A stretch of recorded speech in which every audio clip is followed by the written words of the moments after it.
We're just gonna wait for 2 minutes. It's 1:58 p.m.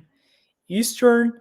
Let's wait for like 2 minutes, and then we're gonna start with this cool presentation with token clawback, and I'm gonna show you how. I'm gonna show you the front end and back end as well, and yeah, it's gonna be a cool presentation. I know I'm not a stranger anymore. I've been doing a lot of workshops with you guys. So really excited. I know people are joining.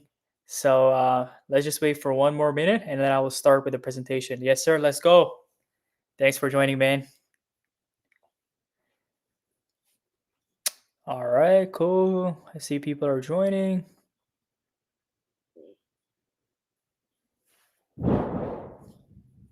Okay.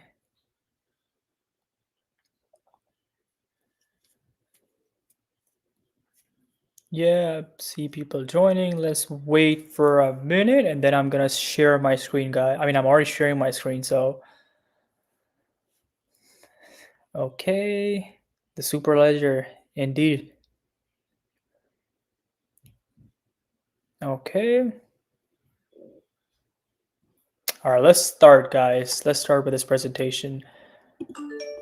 All right, so I'll just share my screen. I'm sharing it. So today's goal is actually to teach you guys about token callback and what is token callback and what are the use cases of token callback. Last workshop was about updating dynamic data. I mean, updating metadata of your NFT, and then we did a subquery workshop. Today is a part of the series, Corium V4 series. So we have introduced this feature in our Corium V4, which is clawback, and really useful, really useful it is, So I'm gonna talk more about it. So let's understand what is token clawback. So token clawback is a mechanism that allows the issuer of a token to forcibly retrieve or clawback. In the blockchain term, we don't say a forcibly retrieve, we say clawback tokens from an account. So for example, if I have issued a token, I actually can claw back tokens from an account. So that's really a powerful feature, guys. Think for a minute as a blockchain user or developer. There's so many. This is such a big issue, right? I'm a developer. I'm a user. I've been trading, and I send 50 Corium or 100 Corium or 200 Corium tokens to someone that I am not even aware of. There was an error. So that's where token clawback, if the feature is included, so you can actually claw back tokens from that account. So really powerful. So this feature is actually typically used in regulated environment or scenarios where token issuers need to enforce compliance, recover lost tokens, or they need to reverse any fraudulent transactions or reclaim tokens that were mistakenly distributed by the issuer of a token, And right now we're just gonna talk about more use cases. So the first use case is regulatory compliance, and in a regulated industry, compliance with legal and financial regulations may require the ability to claw back the tokens, right? If you're working in a legal industry, so this is really a helpful tool. I mean, helpful feature where you can call back tokens, right? This can now obviously ensure that tokens are not held by any unauthorized parties. So really cool use case. And for fraud prevention security, clawback mechanism can also be used to reverse transactions that are identified as fraudulent or erroneous. Uh, this can also help in maintaining the integrity and security of the token ecosystem because, as I mentioned, it's such a huge problem in blockchain.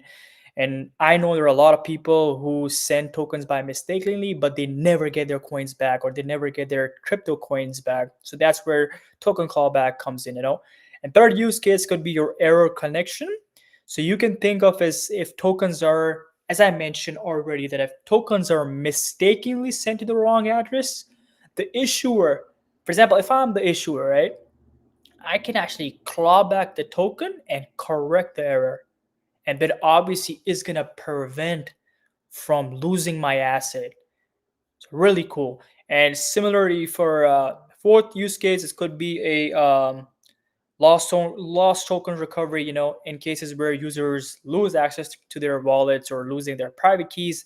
The issuer still can claw back the tokens and reissue them to new addresses provided by the rightful owner address.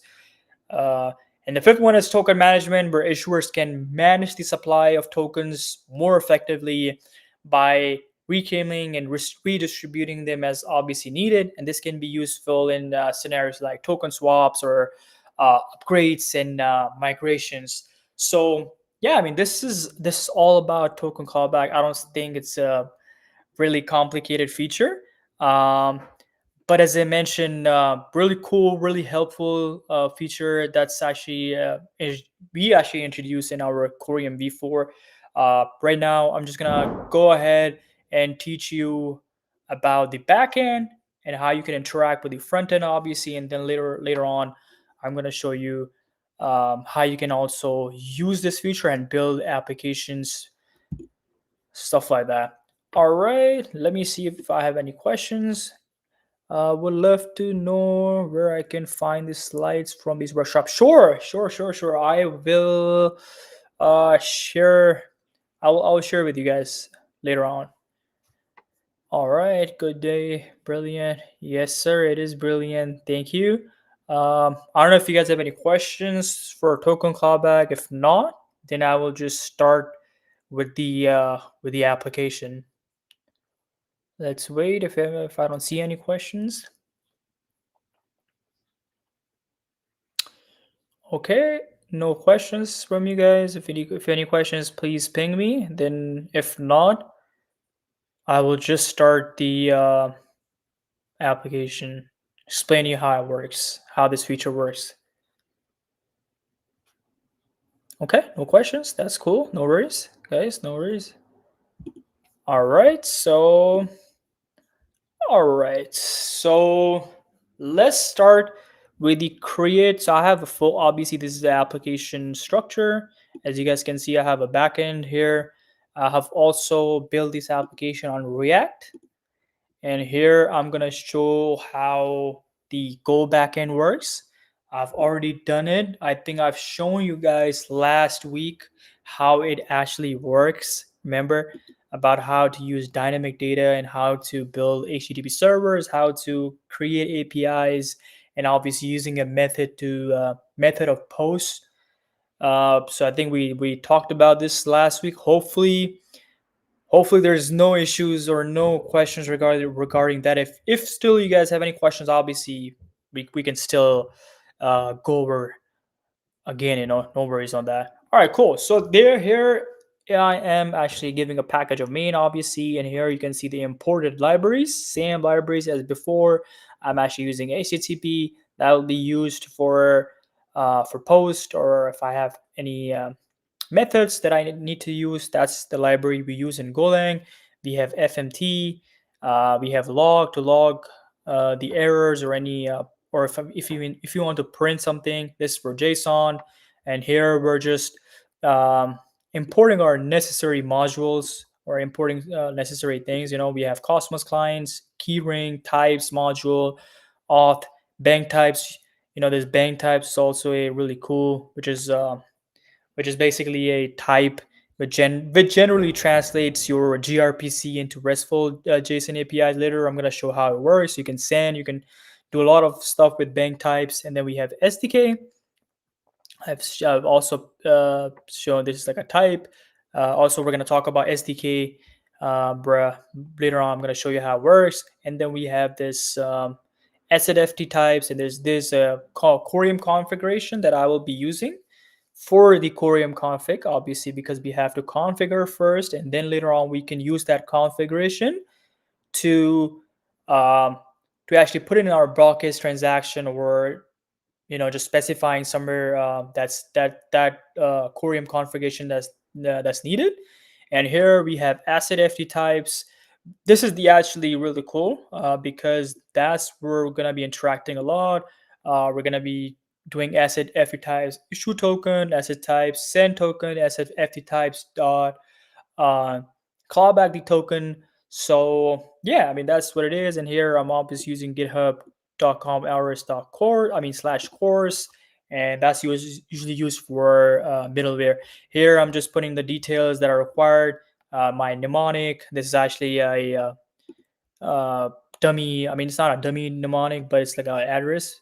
But this is a sender mnemonic. This is a recipient mnemonic.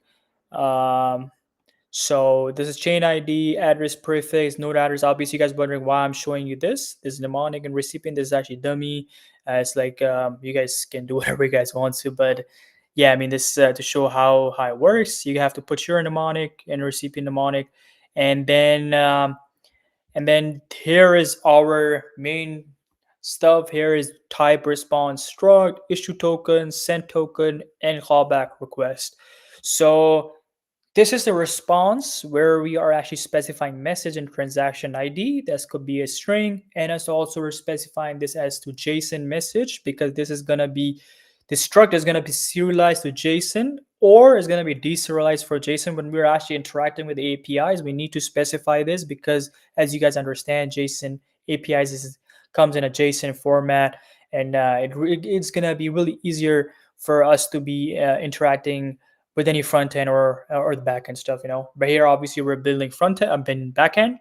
So that's why I have to specify this as a JSON and obviously string, right? Because of transaction ID, I want it as string. That's why I'm just giving it a string. Similar for token issue request, I'm just doing the same thing: symbol, subunit, precision, description. Similar for SIM.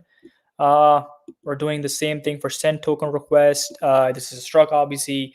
So one thing really important to tell you guys here, the amount number is actually JSON dot number, right? This number represents a JSON number literal, but this is taking a number but storing as a string. That's what JSON dot number means. We're doing this because if we're not gonna do this, we're gonna have an issue of JSON marshalling, right? So that's the issue we're gonna face, and we don't want that. We want it to be JSON.number, store as a string, and then later on we're gonna be parsing into integer.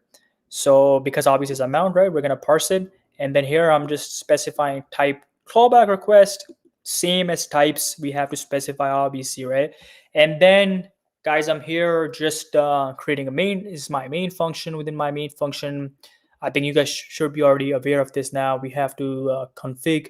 We have to set up our configuration, set up our BCG32 prefix for account. That this will actually encode the scheme and is going to represent address in a human readable format. That's going to be this is going to start with address prefix, which is test score, and then obviously the key, right?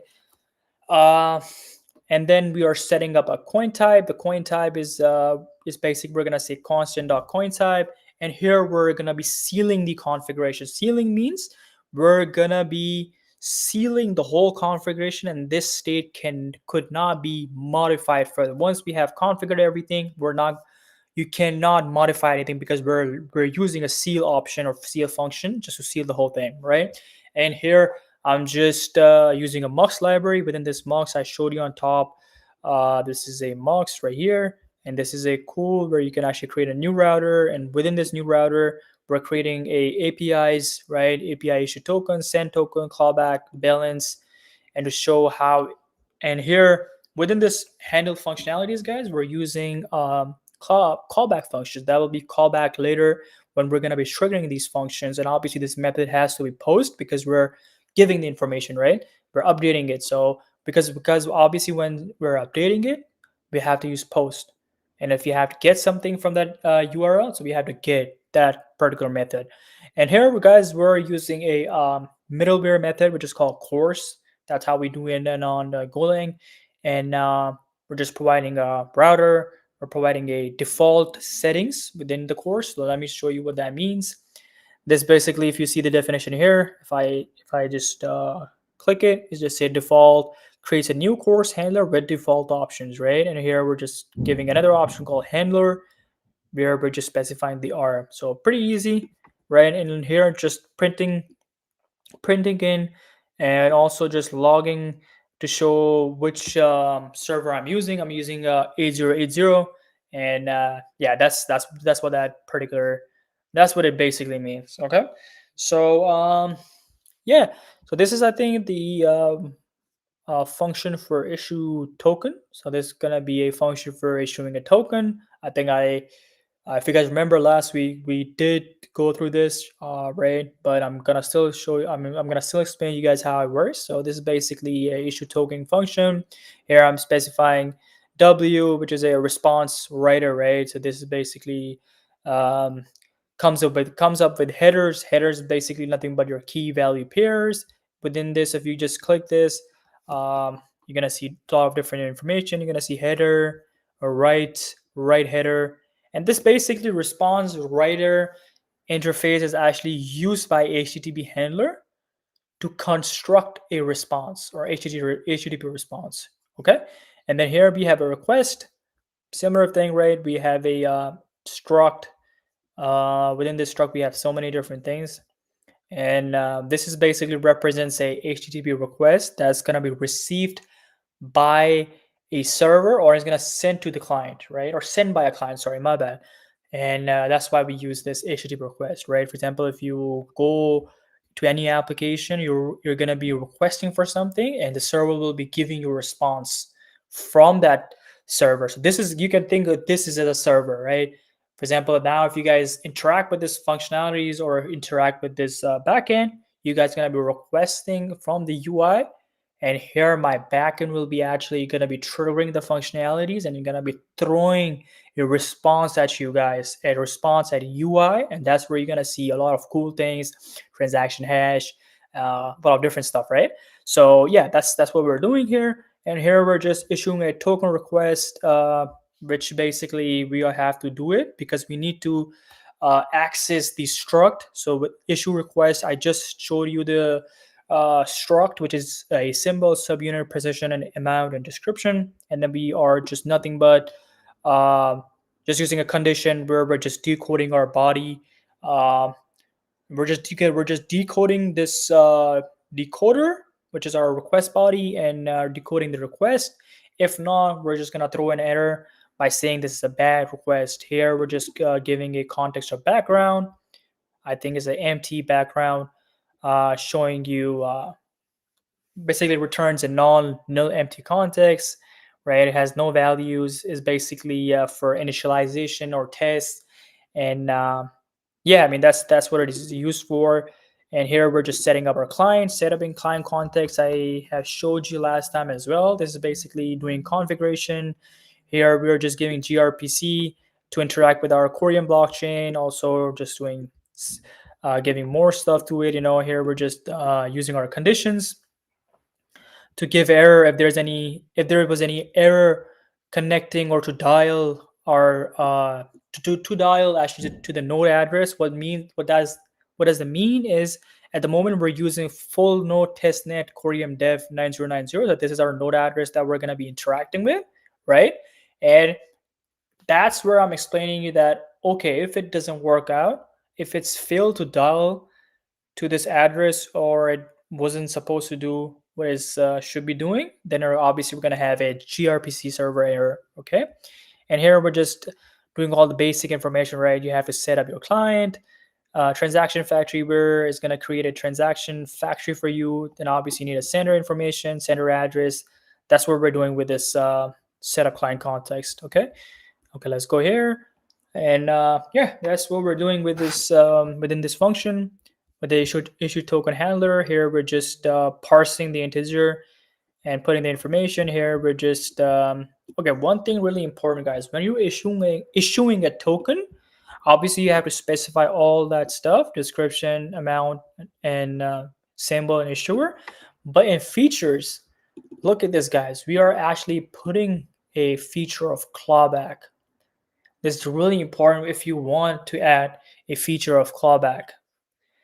But now you guys are going to be wondering, and I was also wondering, if I, for example, I send a coin or token to an address, right? For example, accidentally I sent to any person 20 or 1,500 tokens, Corium tokens to address. So you guys gonna be wondering, can I take more than 100 Corium tokens? I was also thinking, like, can I do this? Can I if I send 100 Corium's token accidentally, and obviously I know this backend has the feature of clawback, so I know that okay, in my mind I can claw back that token, my token that was accidentally sent to the other address. I can claw back, but remember, guys, you guys cannot ask more than 100 tokens, because I send 100 tokens to this address. This backend or this blockchain understands this. Okay, so I was also thinking, okay, what if we just take 120 or 150 Corium tokens? It's not gonna work. Whatever the amount was accidentally sent to the user, that's the only amount that you guys can ask or can claw back that particular amount. Okay, so that's really important, and in the feature section you have to tell this. So this is an array.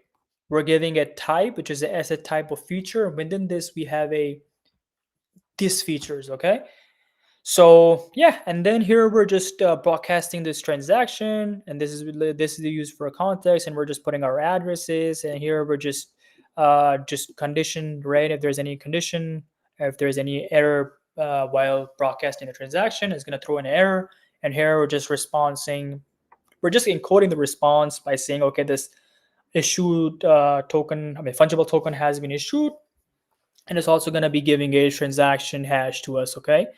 And similar to this functions token send, we obviously have to declare a request that we already showed you guys. What is the struct, right? Token send request.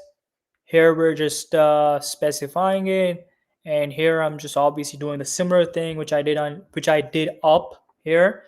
I know in issue token handler, and I'm doing the same stuff right now. I'm just gonna be sending the token from my address to other address, and amount will be whatever the amount I'm gonna specify in the UI. Okay, and similar, we're gonna be broadcasting the transaction. Response going to be token sent successfully. Okay, and this is the coolest part. That's why I wanted to talk about, which is called callback handler. Similar process, similar process, similar process issue, but the main point is we're gonna be using asset type of message callback, because as I mentioned, we have to within this asset FT types. Let's go with this asset FT types and understand this, right? Um, okay.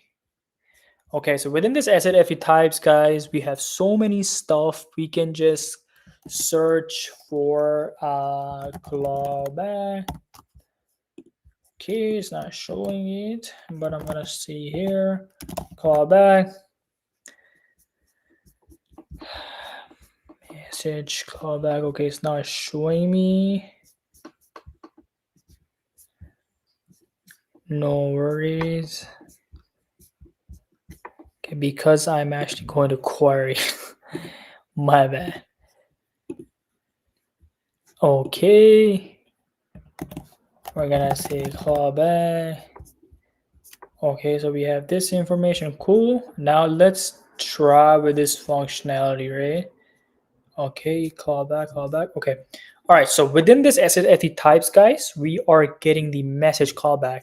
As you guys can see, right here in message callback, we have within this SSFT types, I'm accessing clawback. We have sender, we have account, and we have coin. Okay, and that's where we have different functionalities, but we only care about message callback right now. But before going to this part, I think this is a similar process as the above functionalities. You have to always do that. You have to declare a request. You have to decode the request. You have to specify the background, which I already told you is for it's for incoming requests. It's gonna be empty, but obviously it's gonna be handling for incoming requests. And then here we have to set up our client context, and here we're just nothing but just doing a error handling, parsing into integer 64, and then here we're just using a callback, right? Within this callback, within this asset FT type, we are specifying a callback. Okay, and then we're using sender, amount, and coin, and the similar stuff. We're just broadcasting this transaction to from address, which is our standard address. We're going to be using send transaction factory, and we're going to be using this message callback to broadcast the transaction to the Corium blockchain. And here we're using conditions. Here we're also using response, just to say, okay, this has been broadcasted cast it successfully. So yeah, guys, this is your backend. So let me see if there's any questions before moving to the front end. Okay, we don't have anything. Okay, we don't have any questions. No worries. All right, let's go to the front end part. So hopefully, guys, I don't see any questions, but if you guys have any kind of questions, obviously ping me here. I'll try to respond as much as I can, obviously. Okay, so now what we're gonna do is, guys, we will actually connect this backend to the our React, right? The React application or front end application, because I've already specified the APIs, which is basically issue, send, or clawback, and yeah, I mean, these are the methods that we're gonna be we have to specify an API.js. If you guys remember last time, I showed how you guys can actually use XCOs. I think it was really simple. We have specified export const NFT, clawback NFT, right? And we're using this export because we're gonna be later within our app.js, we're gonna be importing this create class FT and our callback FT, right? That's why if I don't say export, you cannot import this this function or this const create class. So within this, whenever I also mentioned this last time, whenever you're talking to database, whenever you are whenever you are interacting with backend APIs, you always have to use try catch. If you're not gonna use this, you don't know what's gonna happen, right? If I imagine if the issue class got failed, it's not gonna throw you error, and that's what we're doing here, right? We're trying it and we're catching the error if there's any error. Okay. So man, remember this. Whether you're working in Web 2, whether you're working in Web 3, always remember databases, APIs, whatever the backend stuff is always good to catch the error if you don't know what's going on. Okay. Similar with FT, send FT, similar with callback FT, right? We're just putting our URL. So API based URL is our local host, which I already mentioned in the backend, which is 8080 HTTP 800. That's what we are working with, and that's what I have specified right here, localhost. And remember, I've also specified the middleware. So now localhost 3000 can only interact with this this backend API. Okay, none of other APIs can work. None of the other URLs can work with this backend API. So yeah, I mean, this is your API to connect to your front end. I'm gonna show you within app.js. Just gonna importing all the necessary modules or functionalities. I think that's how you import, obviously. And yeah, I mean, here we have same thing last time, right? We have to create use state. Why do we use use state? Just for state management, right? At the moment, our issue class have this feature. Let's go to the backend. What are the features of issue token? These are the features, and that's what we had to specify in our class. I mean, use state management, right? It's empty because we haven't specified. Because if we're gonna specify in the front end, I mean, obviously in the code, while coding, I mean, while actually on UI, it's gonna show these numbers. I'm gonna show you what I mean. Okay, similar with send data.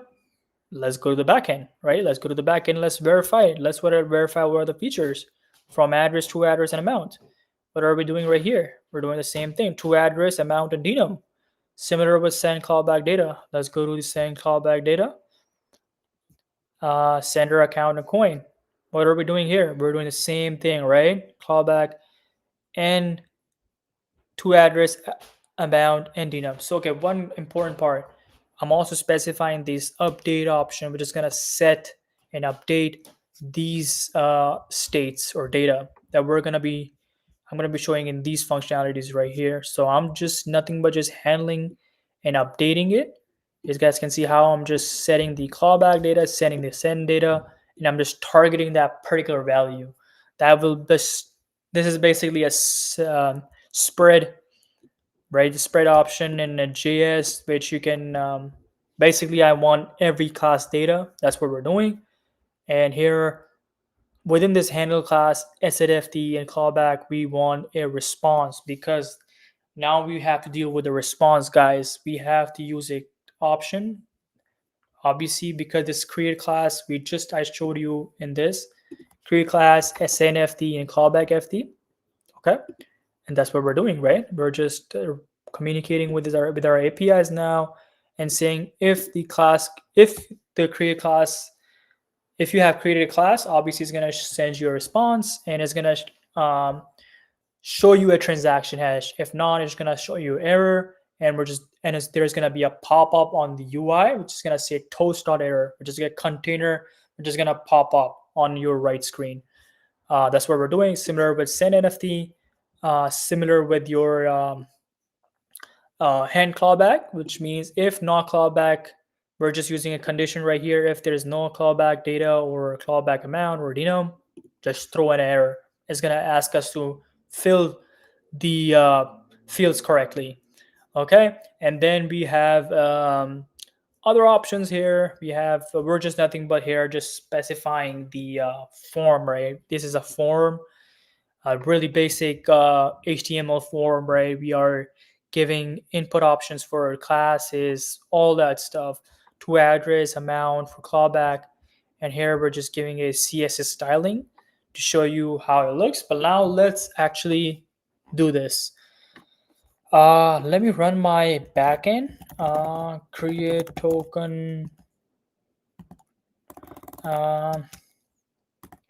Token claw.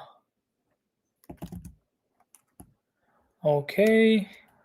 I'm just gonna say go run main go. That's how you run your server. And you're gonna see how it's gonna run. It's gonna show you session server started at 8080. Okay, boom, it's running. Our backend is running now. And now let's run our front end. Okay, npm run start. Okay, boom, it's gonna run a server for us. Okay, here is the application. Boom, as you guys can see, this is the application. That's what I created. So that's the UI I'm showing you right here. So class symbol could be super ledger, right? Could be the subunit, could be super, and this is a 6 position, and then the amount could be, initial amount could be 2, 3, 4, 5, and 6, and description could be a Corium enterprise. Yeah, great. Blockchain. Okay. Here we're just gonna create a class. Okay, boom. The transaction has been successfully sent. Let's go to the block explorer verify. Obviously, we have to verify it. Now, as you guys can see right here, I have issued a unit of super ledger. Let's see this. Okay, these are the events and logs that you guys can see. It was successful, obviously. And here, let's go down. And these are the logs. Let's see the denom. Boom, these are the denom. We're just gonna copy the denom. Okay, gonna go to the React application. Gonna go to send. Here we're just gonna specify the denom. We're gonna send 10 super tokens. Okay, to this address. Let's say the address. Okay, let me go to my Kepler wallet.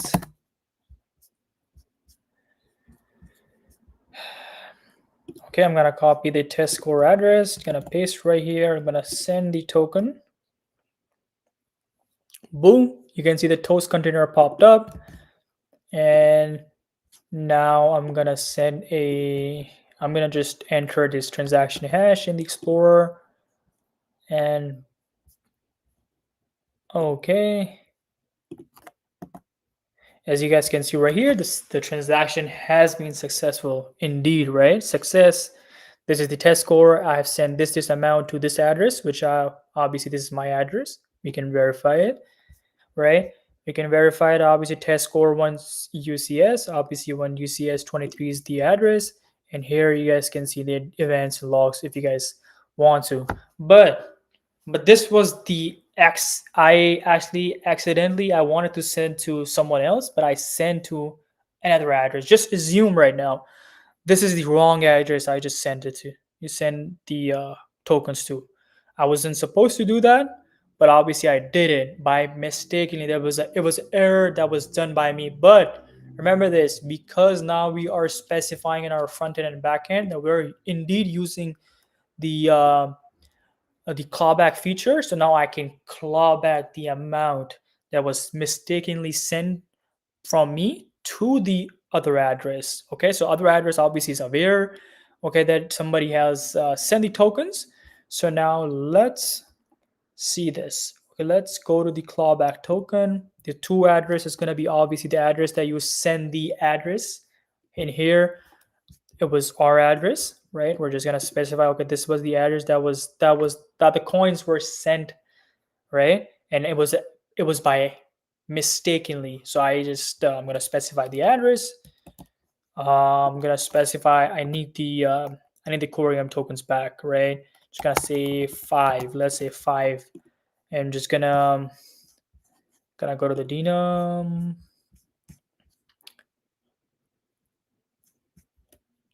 Just gonna go denom. Okay. Okay. Just gonna specify the denom, guys. Just gonna copy this denom within the block explorer.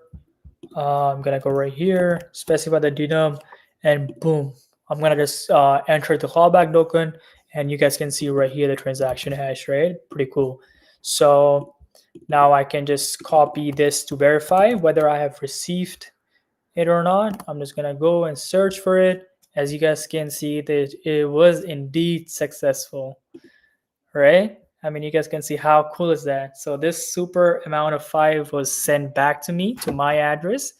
As you guys can see, the spender, which is me, and obviously the account address, it was me. And you guys can see the different logs or different information here, scorium, test score, um, and yeah, I mean that's what that means. And now let's actually verify whether we have got the amount or not, right? So okay. Okay, so now as you guys can see, there's 129, there's 9.74. I can just copy this thing. Let's paste it right here to show you much better information. As you guys can see right here in blockchain transaction, right? Indeed, I got a type of clawback. I sent from this address to the address that I showed you, which was some other address. It was an error by me that I sent it to another address. But now I have, because our backend and front end has this feature of callback, so now I can actually claw back that amount. So boom, I was able to do that. Now you can see this indeed it was a success, and the result was also showing you successful. Now I can just obviously click this hash and see how things are working, right? So how cool is that, guys? So yeah, I mean that's for a clawback, guys, token clawback. So hopefully you guys able to understand. Let's take some questions if someone had.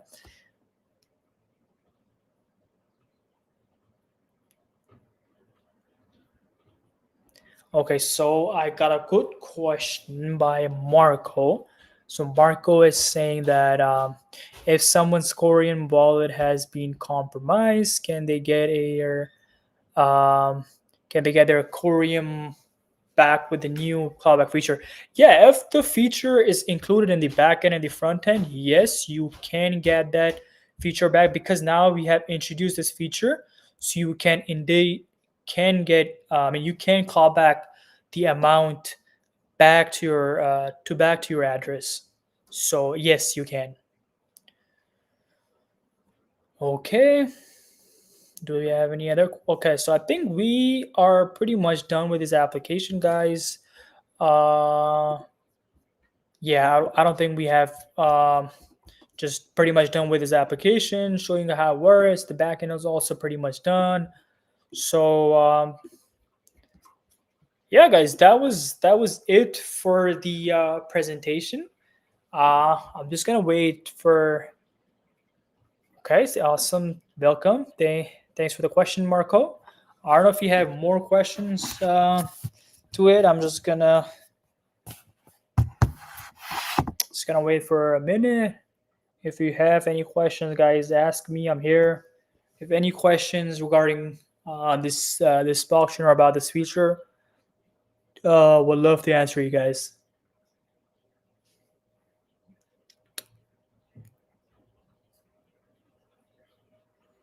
Okay, so I don't see any questions. But yeah, guys, it was nice catching up with you guys again. Thanks for joining this presentation and the workshop. Really appreciate you guys. And now I think in 2 weeks' time, I'm gonna see you guys again with a cool workshop. We're gonna do something good. Something now I'm thinking to do something interactive because I think it's better to interact with you guys, and also if you guys can ask me more questions, so that would be really cool. Look, there's no dumb questions, right? There's never any dumb questions. So ask me as much as you can. And obviously I'm gonna be also learning, and I'm gonna be also teaching you guys. I have a little bit knowledge, so obviously there's nothing wrong to learn, and obviously I'm gonna be learning as well from you guys. So I think next time we're gonna have a more interactive workshop so that you guys can understand better, and yeah, I mean, I'm excited for it, and thanks for tuning in, guys. Really appreciate you guys, and see you guys in 2 weeks time.